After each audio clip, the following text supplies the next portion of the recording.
Bonjour à toutes et à tous, bienvenue sur l'Union TV et l'Est Éclair TV pour un nouveau numéro du Rendez-vous de l'Info, le premier en 2022. J'en profite pour vous souhaiter une bonne année. Samedi, depuis Jeddah, en Arabie Saoudite, les concurrents du Dakar se sont élancés. Parmi eux, un Aubois, Patrice Carillon. Nous avons pu nous entretenir avec lui juste avant le grand départ. Interview à retrouver au cœur de cette édition. Le 1er janvier 2002, l'Euro apparaissait dans nos vies. Retour sur ce moment historique dans quelques instants. Mais tout de suite, voici un résumé complet de l'actualité.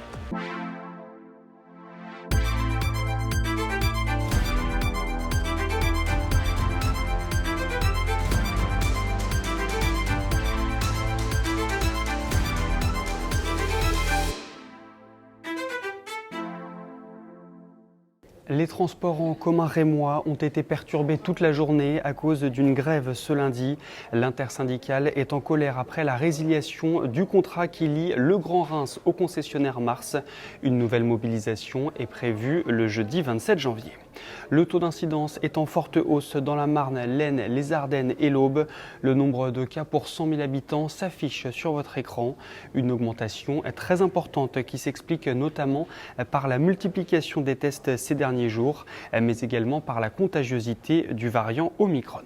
Marine Le Pen devait lancer sa campagne le 15 janvier à Reims à cause de la flambée épidémique.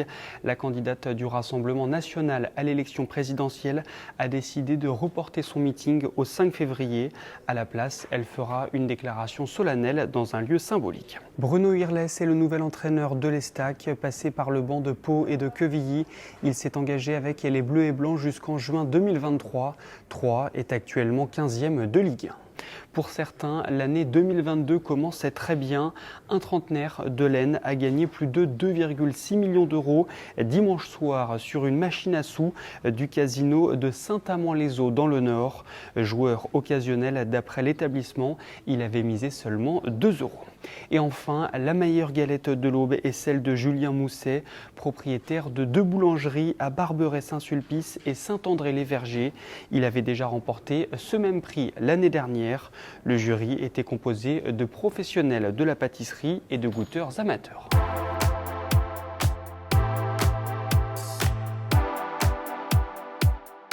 Patrice Carillon est un entrepreneur aubois à la tête de 2 hôtels. Il est également passionné de moto et participe en ce moment au Dakar. Nous avons pu échanger avec lui juste avant le grand départ. Patrice Carillon, bonjour. Bonjour. Tout d'abord, première question, comment vous vous sentez à quelques jours de votre 14e Dakar ?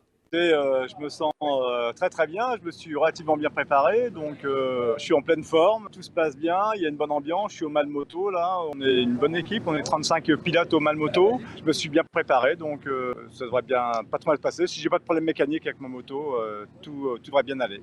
Quand vous dites que vous vous êtes bien préparé, ça veut dire quoi concrètement ? C'est un entraînement physique, c'est un entraînement plutôt mental, c'est un changement d'alimentation, comment ça fonctionne exactement ? C'est un entraînement physique, bien entendu, à partir du mois de septembre. Hein. Je cours un petit peu, je joue au squash, je m'entraîne physiquement. Et puis après, je suis parti un petit peu au mois d'octobre, là, rouler une semaine au Maroc.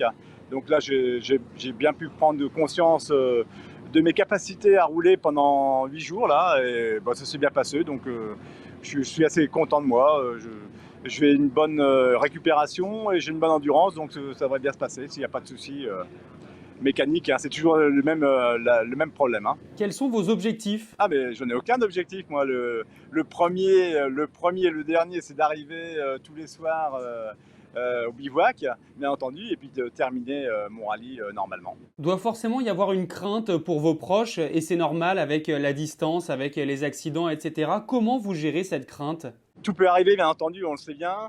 Mes enfants, ma femme, ma famille, tout le monde sait que je suis quand même relativement sérieux. Je vais dire que je suis relativement cool et je connais bien mes limites. Et en général, je dépasse pas trop mes limites parce que c'est quand même une course d'endurance, donc il faut relativiser tous les jours. Je le disais, c'est votre 14e participation. À chaque fois, c'est la même émotion pour vous? Oui, bien sûr, parce que c'est toujours la même envie, hein. Je pense que quand j'aurais plus envie d'y participer, je ne viendrais plus, je ne viendrais plus sur le Dakar. Non, j'ai envie de faire de la moto, de me retrouver dans le désert, de rouler, de faire, c'est surtout de faire des courses tous les jours. Ça, c'est ça que je trouve extraordinaire. L'année 2022 marque les 20 ans du passage à l'euro. La rédaction de l'Est Éclair revient sur un événement qui a marqué les esprits.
C'est la fin de cette édition. Je vous retrouve ce mardi à partir de 18 h pour un nouveau numéro du Rendez-vous de l'Info.